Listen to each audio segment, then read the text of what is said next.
The holidays can be a wonderful but expensive and stressful time of year.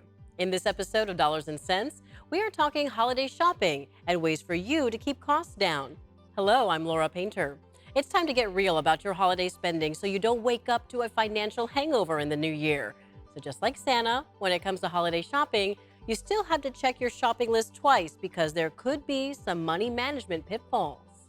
What kind of fallout do you want to feel in the new year? New year, new bills? No way. If you plan your holiday shopping budget now and stick with it, you can avoid a rude awakening come 2024.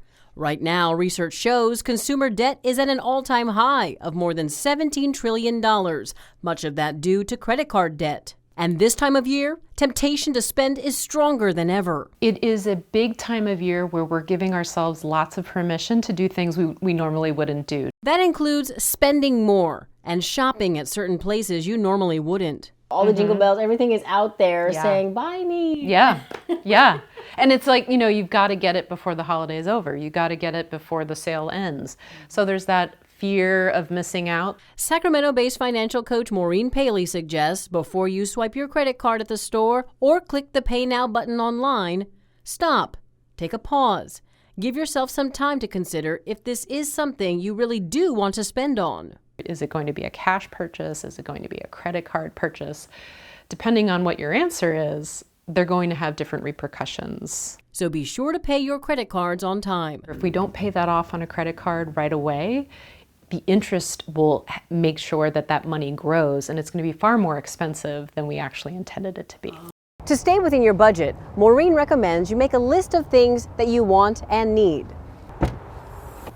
and what you want to spend, and stick with it.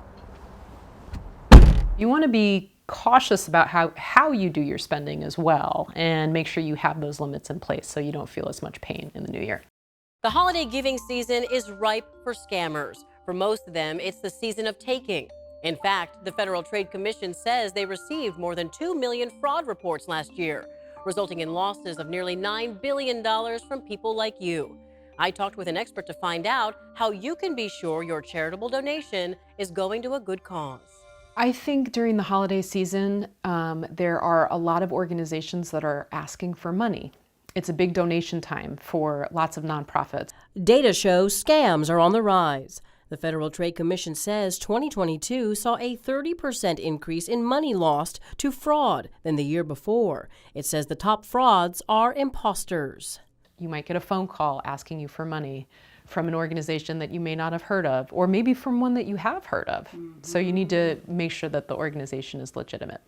The FTC says scammers reaching you through social media or phone has led to big losses. I would be very cautious of phone calls, text messages, emails that look funny. They don't necessarily look official, especially ones that encourage you to text back, call back right away, click on this right away. Sacramento-based financial coach Maureen Paley says the people who are more likely to get approached for potential scams are ones who have a consistent source of income and people who are more likely to answer their phone, such as our older population or someone who has a disability.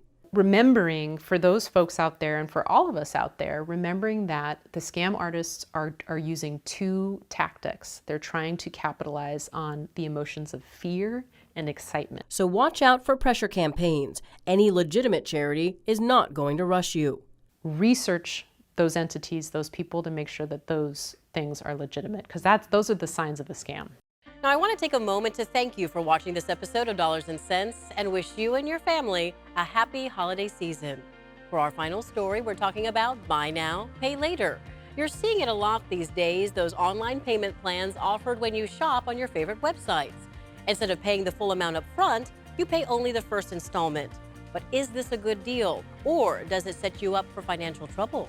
I think without online, my business wouldn't be half as successful as it is. For Sacramento-based apparel business owner Farouk Gadado, buy now, pay later plans are all about giving his customers options. Buy now, pay later, I think gives you the ability to make that adjustment or enhancement in your life without having to worry about the financial aspect of it in that very moment. He offers buy now, pay later payment plans on his website for his clothing line, ABAS, which stands for Always Be About Something. I grew up also not in the best financial situation. For me, it's giving people the avenue to have the ability to get what they want without having to have the stress of, I don't have the money right now. Klarna, Afterpay, and Affirm are just a few of the payment options you've seen show up when you shop online. These companies offer what's called buy now, pay later payment plans that can be a smart, no-interest way to break up an expense. You're almost always not charged any interest as part of that agreement. So a lot of people like that because they don't want to make a similar purchase on a credit card and then have to pay interest. Here's how it works.